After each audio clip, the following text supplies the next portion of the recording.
আসসালামু আলাইকুম। সবার আগে বাছাই করা ১০টি আন্তর্জাতিক খবর জানিয়ে দেব। প্রথমেই থাকছে শিরোনাম। তবে তার আগে অনুরোধ থাকবে ভিডিওটিতে একটি লাইক দিবেন।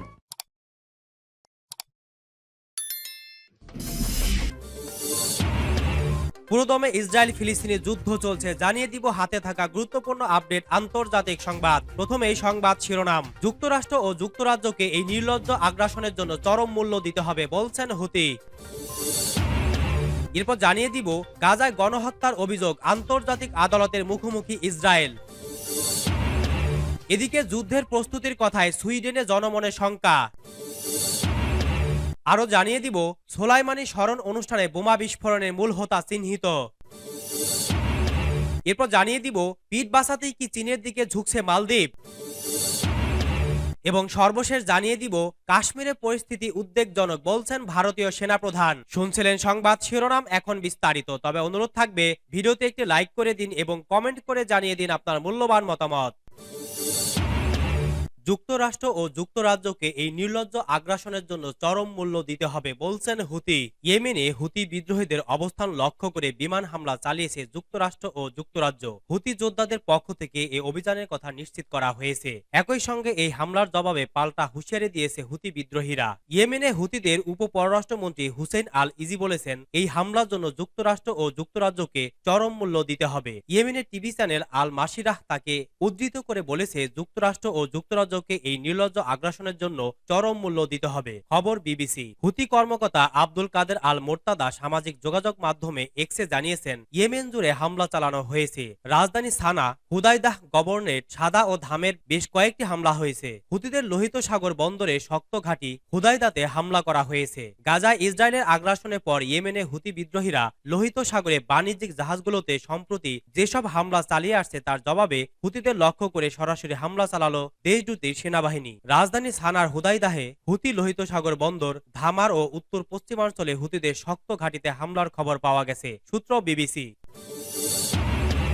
গাজায় গণহত্যার অভিযোগ, আন্তর্জাতিক আদালতের মুখোমুখি ইসরায়েল। গাজায় গণহত্যা চালানোর অভিযোগে শুক্রবার ১২ জানুয়ারি আন্তর্জাতিক বিচার আদালতের মুখোমুখি হচ্ছে ইসরায়েল। আগের দিন বৃহস্পতিবার শুনানিতে অংশ নেয় দক্ষিণ আফ্রিকা। গত বছরের শেষ দিকে গাজায় গণহত্যার অভিযোগ এনে আন্তর্জাতিক বিচার আদালতে ইসরায়েলের বিরুদ্ধে মামলা করে দক্ষিণ আফ্রিকা। যদিও এর আগে ইসরায়েলের পক্ষ থেকে দাবি করা হয় দক্ষিণ আফ্রিকা যে অভিযোগ এনেছে তার কোনো ভিত্তি নেই এবং দেশটি হামাসের সুরে কথা বলছে। ১৯৪৮ সালে কনভেনশনে একটি জাতিগত বা ধর্মীয় গোষ্ঠীকে সম্পূর্ণ বা আংশিকভাবে ধ্বংস করার উদ্দেশ্যে সংগঠিত কর্মকাণ্ডকে গণহত্যা বলে বর্ণনা করা হয়েছে। গত ৭ অক্টোবর থেকে গাজায় অব্যাহত হামলা চালিয়ে যাচ্ছে ইসরায়েলি বাহিনী। এতে এখন পর্যন্ত ২৩,০০০-এর বেশি ফিলিস্তিনি নিহত হয়েছেন, আহত হয়েছেন ৫৯,০০০-এর বেশি। নিহতদের অধিকাংশ নারী ও শিশু। তাছাড়া বোমা হামলা চালিয়ে ধ্বংস করা হয়েছে গাজার ঘরবাড়ি, বাস্তুচ্যুত হয়েছে লাখ লাখ ফিলিস্তিনি। এমন পরিস্থিতিতে ইসরায়েলের বিরুদ্ধে গণহত্যার মামলা করে দক্ষিণ আফ্রিকা। আদালতের কাছে এক আবেদনে দক্ষিণ আফ্রিকা গাজায়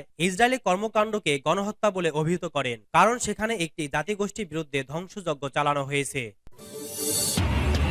যুদ্ধের প্রস্তুতির কথায় সুইডেনে জনমনে শঙ্কা।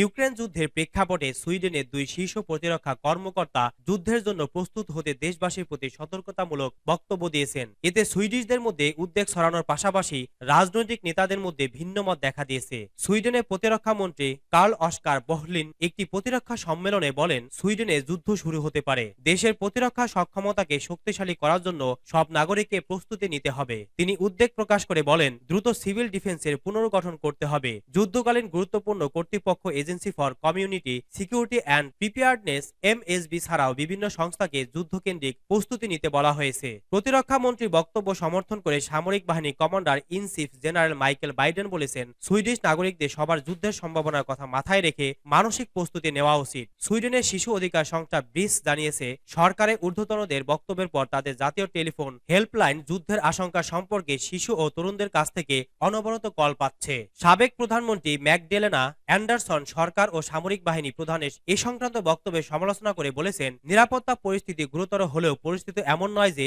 যুদ্ধ দ্বার প্রান্তে। তিনি সবাইকে অহেতুক জনমনে অশান্তি তৈরি থেকে বিরত থাকার আহ্বান জানান। সোলাইমানি স্মরণ অনুষ্ঠানে বোমা বিস্ফোরণের মূল হোতা চিহ্নিত। সোলাইমানি স্মরণ অনুষ্ঠানে 2টি বোমা বিস্ফোরণের মূল হোতা তাজিকিস্তানের নাগরিক আলিয়াস আব্দুল্লাহ তাজিকি। আজ বৃহস্পতিবার ওই বোমা হামলার মূল হোতাকে চিহ্নিত করা হয়েছে বলে দাবি করেছেন ইরানের গোয়েন্দা মন্ত্রণালয়। ইরানের গোয়েন্দা মন্ত্রণালয়ে বরাত দিয়ে রাষ্ট্রীয় বার্তা সংস্থা IRNA জানায়, ওই বিস্ফোরণের ঘটনা যাকে প্রধান সন্দেহভাজন হিসেবে চিহ্নিত করা হয়েছে তিনি তাজিকিস্তানের নাগরিক আলিয়াস আব্দুল্লাহ তাজিকি। গত ডিসেম্বরের মাঝামাঝিতে দক্ষিণ পূর্ব অঞ্চলীয় সীমান্ত দিয়ে তিনি ইরানে প্রবেশ করেন। পরে হামলার জন্য বোমাগুলি তৈরি করে বিস্ফোরণের 2 দিন আগেই তিনি ইরান ত্যাগ করেন। 2 আত্মঘাতী বোমা হামলাকারীর মধ্যেও একজনকে চিহ্নিত করা হয়েছে বলে দাবি করেছেন IRNA। ওই হামলাকারীর বিষয়ে বলা হয়েছে, 24 বছর বয়সী ওই যুবকের তাজিকিস্তান ও ইসরায়েলের নাগরিকত্ব রয়েছে। আফগানিস্তানে IS জঙ্গিদের কাছে কয়েক মাস প্রশিক্ষণের পর ওই যুবকও দক্ষিণ পূর্ব অঞ্চলীয় সীমান্ত দিয়ে ইরানে প্রবেশ করেছিল। 3 জানুয়ারি ইরানে দেশটির সাবেক জেনারেল কাসেম সোলাইমানি স্মরণ অনুষ্ঠানে 2টি বোমার বিস্ফোরণে অন্তত 94 জন নিহত হয়েছেন। বিস্ফোরণের পরদিন এ হামলায় দায় স্বীকার করে দীর্ঘদিন বিরতির পর নিজেদের অস্তিত্ব জানান দেয় ইসলামিক স্টেট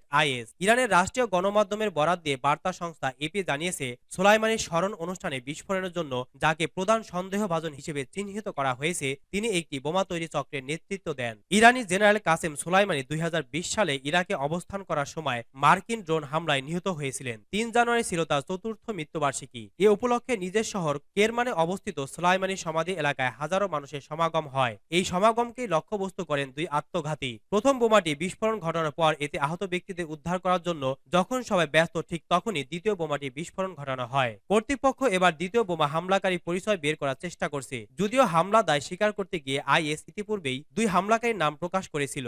IS এর তথ্য অনুযায়ী তাদের একজনের নাম ওমর আল মোবাহেদ এবং অন্যজন সেইফ আল্লাহ আল মুজাহেদ। বিস্ফোরণের ঘটনায় ইরানি কর্তৃপক্ষ বিভিন্ন রাজ্য থেকে এখন পর্যন্ত 35 জনকে গ্রেফতার করেছে। পিঠ বাঁচাতে কি চীনের দিকে ঝুঁকেছে মালদ্বীপ? ভারতের সঙ্গে মালদ্বীপের সম্পর্ক দিন দিন অবনতির দিকে গেলেও বিকল্প পথ খুঁজতে এরই মধ্যে চীন সফরে গেছেন মালের প্রেসিডেন্ট মোহাম্মদ মুইজ্জু। ভারতীয় নিষেধাজ্ঞার কারণে পর্যটক সংকটে পড়েছে দেশটি, তাই চীনকে বেশি বেশি পর্যটক পাঠানোর অনুরোধ করেছেন মুইজ্জু। তবে কি পিঠ বাঁচাতেই চীনকে হাতিয়ার হিসেবে বেছে নিয়েছে মালদ্বীপ? টানাপোড়েন চলছে ভারত মালদ্বীপ সম্পর্কে। সম্প্রতি ভারতের প্রধানমন্ত্রী নরেন্দ্র মোদীকে নিয়ে মালদ্বীপের উপমন্ত্রী ও ক্ষমতাসীন দলের নেতাদের কটূক্তির জেরে 2 দেশের সম্পর্ক গড়িয়েছে বিদ্বেষে। এদিকে নির্বাচনী প্রতিশ্রুতির অংশ হিসেবে ভারতকে নিজ দেশের সার্বভৌমত্বের জন্য হুমকি বলে অভিহিত করে দেশটির সঙ্গে দূরত্ব বাড়াচ্ছেন মালদ্বীপের প্রেসিডেন্ট মোহাম্মদ মুইজ্জু। এমনটাই দাবি করেছেন আন্তর্জাতিক বিশ্লেষকরা। ভারতের সঙ্গে কূটনৈতিক উত্তেজনা যখন চরমে তখন 5 দিনের চীন সফরে গেছেন মালদ্বীপের প্রেসিডেন্ট। বেইজিংয়ে চীনা প্রেসিডেন্ট শি জিনপিং এর সঙ্গে বৈঠকে মালদ্বীপে অর্থনৈতিক সাফল্য ও অবকাঠামো উন্নয়নে চীনের গুরুত্বপূর্ণ ভূমিকার জন্য কৃতজ্ঞতা প্রকাশ করেন মুইজ্জু। এই সফরের মাধ্যমে বেইজিংয়ের সঙ্গে সম্পর্কের উন্নতি করেছে মালে, স্বাক্ষর হয়েছে 20টি চুক্তি। মূলত ভারতের প্রধানমন্ত্রী নরেন্দ্র মোদীর লাক্ষাদ্বীপ সফরকে কেন্দ্র করে ভারত মালদ্বীপের মধ্যে